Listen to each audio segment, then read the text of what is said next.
Konnichiwa! Welcome to Uzumaki Garage. This year, once again, I'll be focused on the Mitsubishi EVO.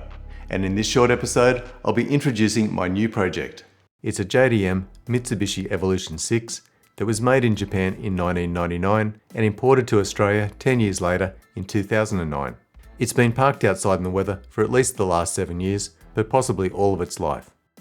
The exterior paint has no shine at all, but it seems to be in good condition, so I'm hoping a good cut and polish will bring back the shine. The car's mostly stock apart from EVO 10 wheels, aftermarket exhaust and a few other things in the engine bay, which I'll replace with OEM parts.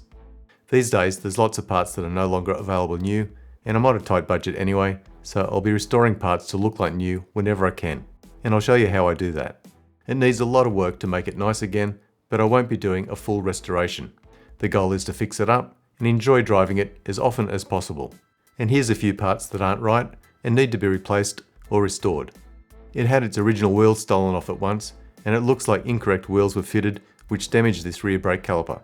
So I'll need to replace that and restore all the brakes. Inside the cabin is in great condition, apart from the driver's seat, which is dirty and worn. But if all goes well with the build, I'll replace both front seats with EVO 5 seats or red Recaro bucket seats.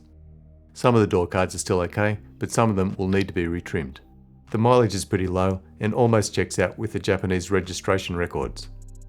The boot trim is still intact, which is great as these are often butchered by people installing rear strut braces, so that's a bonus too. There's a small oil leak near the valve cover, and it still has the old style EVO 6 valve cover washers. The headlights are perfect as they've been replaced after an incident with a Kangaroo, and even though the fog light glass is broken, it actually still works. There's a bit of corrosion in the engine bay, but it's not too bad as I can fix that. And there's a really weirdly modified air conditioner pipe in there too.